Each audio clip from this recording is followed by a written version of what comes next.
Let's get started with our first news. Arman has fired back after Paddy Pimblett went off in a recent interview and took some heavy shots at him. Paddy was asked about a possible matchup, and he didn't hold back. He said he wants to shut Arman up, called him an idiot, and claimed he'd love to beat him up inside the cage. Paddy even questioned Arman's grappling, saying it's not that good at all. In his words, if you can't submit a striker who can't grapple, then your grappling isn't unbelievable. That line alone set the tone for how confident and how disrespectful he was feeling. Paddy went further and said that before Arman fought Dan Hooker, he actually thought Arman might be a tougher stylistic matchup for him than Ilia. But after watching that fight, he completely changed his mind. According to Paddy, Ilia is now the much tougher challenge, and Arman no longer scares him.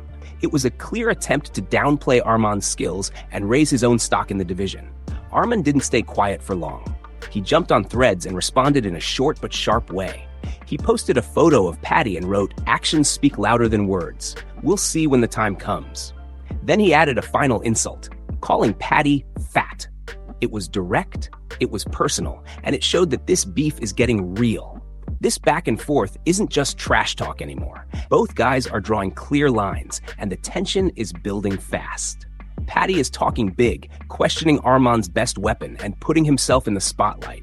Arman is keeping it cold and confident, letting his message be that when they finally meet, the cage will do the talking. The rivalry is heating up, and the energy around this potential fight is only getting louder by the day. Move on to another news. Max Holloway is getting ready to defend his BMF title against Charles Oliveira at UFC 326, and he's already setting a wild tone for this fight. Max says a true BMF moment would be submitting a submission artist, and he's not afraid to say it out loud. He admitted his coach is probably going to lose it when he hears this, but Max doesn't care. In his mind, going out there and tapping out a guy like Charles would be next-level BMF energy. He said never say never, because if someone throws up a submission and he ends up locking one in, then anything can happen. Submitting a submission artist would be one of the most savage moments of his career. Max also opened up about an injury from his last fight with Dustin Poirier at UFC 318, a fight he won by unanimous decision. He revealed that his right hand got banged up during the bout. He joked that he hit Poirier's hard head and messed up his thumb in the process. Even with that injury, Max stayed focused on recovery and didn't let it slow him down mentally. He said the most important thing now is getting healthy and being ready when fight night comes. The good news is that Max feels great about where he's at. He talked about how strong his recovery process has been and how grateful he is for the doctors and physical therapists taking care of him back home. He said the doctors in the islands are some of the best in the world, and his PT guy, Brian Lee, has been making sure his body is working at 120%. Max made it clear that these people move mountains for him and always get him in when he needs help, even when appointments in Hawaii are hard to come by. Max gave shout-outs to everyone who helped him get back to full strength, from the doctors to his recovery team, saying they're animals when it comes to getting the job done. He's feeling stoked, healthy, and locked in.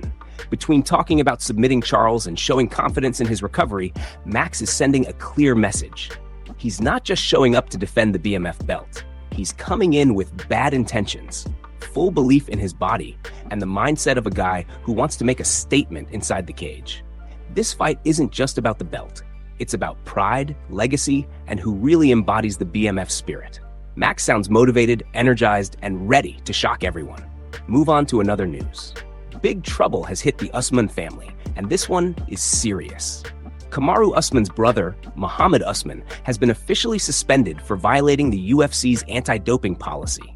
According to reports, he's been handed a 2-year and 6-month ban after testing positive for testosterone in an out-of-competition sample that was collected back in September. Once that result came back, he was immediately pulled from his scheduled fight against Walter Walker, and everything around his career changed in an instant. Not long after, Muhammad admitted that he had used testosterone, along with a prohibited peptide. That admission sealed his fate.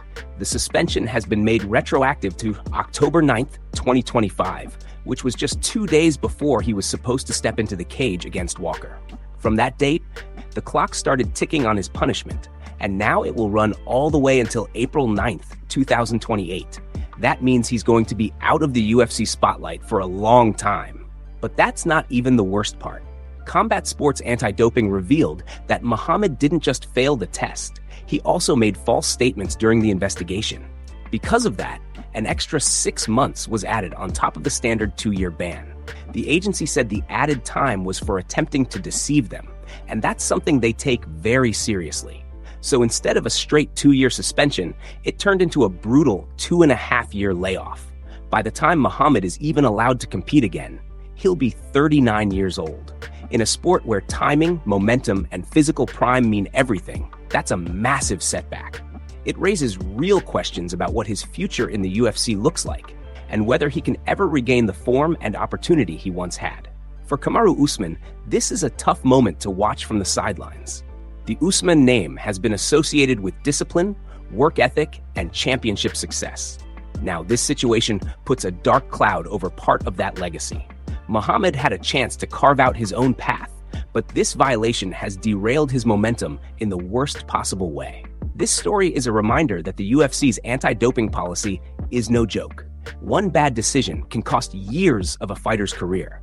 Muhammad Usman now has to live with the consequences, while the rest of the division keeps moving forward without him. Move on to another news. Usman Nurmagomedov has made it very clear that he does not see Paddy Pimblett as an elite fighter. When asked about Paddy's rise and the attention he's getting, Usman didn't hold back at all. In his view, Paddy's resume simply doesn't justify a lightweight title shot. He said straight up that Paddy hasn't really done anything special to earn that kind of opportunity yet. Usman broke it down in a very blunt way. He asked, who has Paddy actually beaten that proves he belongs at the very top? He pointed out that people talk about wins over names like Michael Chandler and Dan Hooker, but in Usman's eyes, those aren't the kind of victories that make someone truly elite. He said everybody beats those guys, and when you really look at the best fighting the best, that's when you see who actually belongs in that top category. For Usman, the word elite has a very specific meaning. He said elite fighters are guys like Charles Oliveira, Arman, and Ilia. Those are the names he respects. Those are the fighters he believes have proven themselves against the highest level of competition.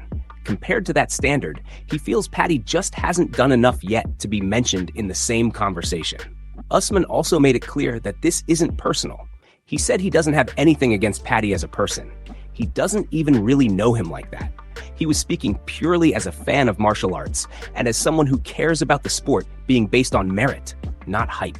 In his opinion, title shots should be earned through tough fights and real wins, not just popularity. He went on to say that if things were fair, Paddy should have had to fight someone like Arman before ever being mentioned in title discussions. That kind of matchup, in Usman's mind, is what proves whether you're ready or not. But now, because Paddy is more popular and draws attention, he gets fast-tracked. And that, according to Usman, is the real issue. At the end of the day, Usman's message is simple. Hype doesn't make you elite. Only beating the best does.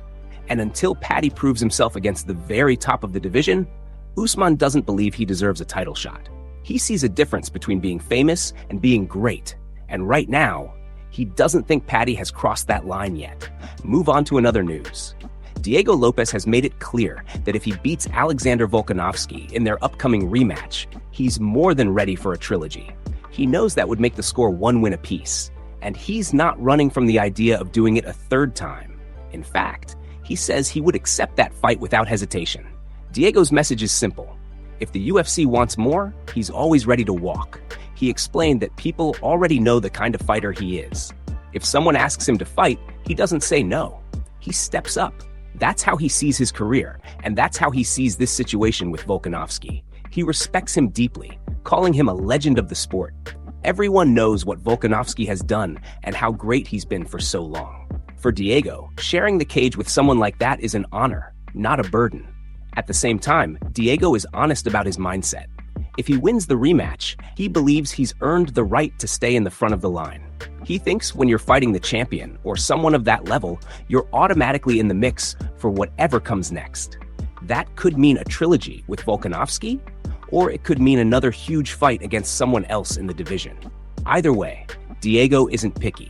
He's ready for all of it. He also mentioned that he'd be open to facing other top contenders if things shift.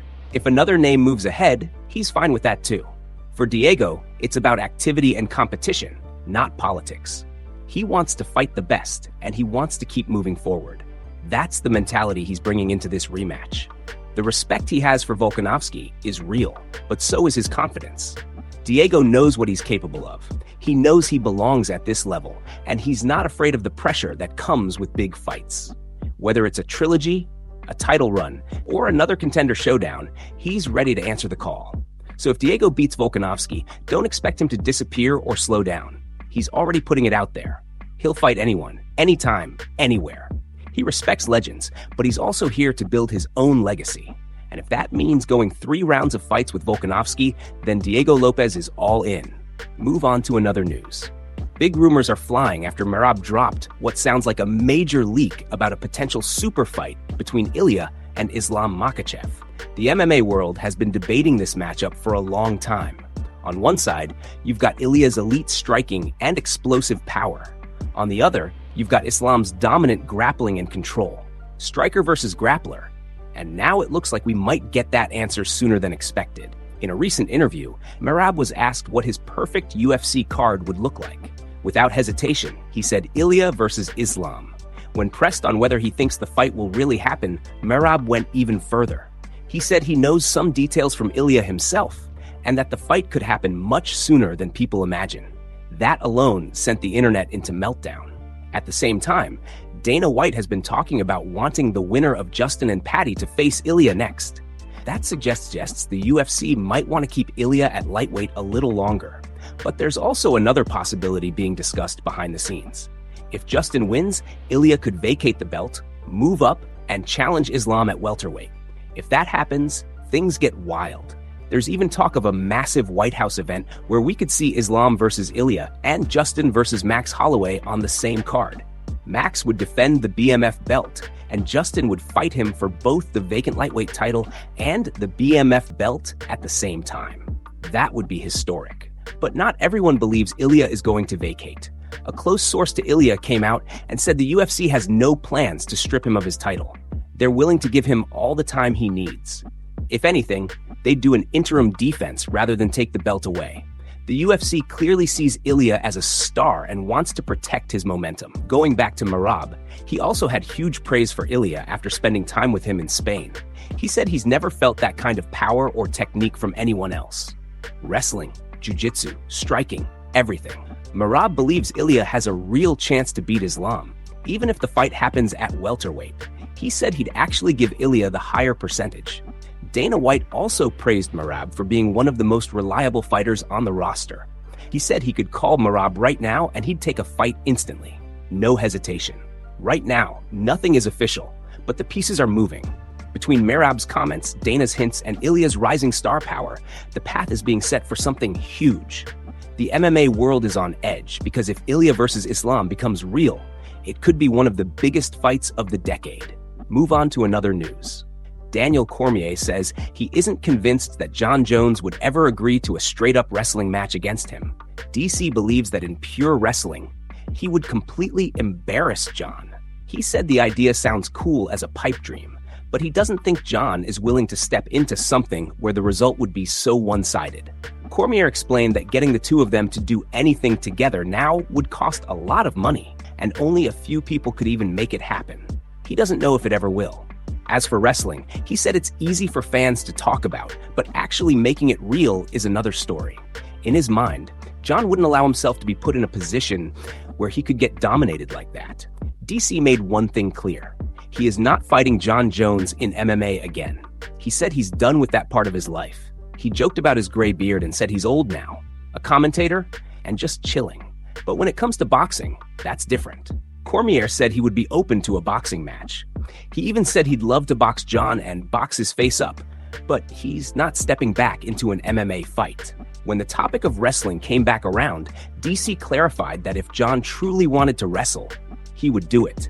But he also said if he wanted to wrestle matches for a living, he wouldn't have retired from wrestling in the first place.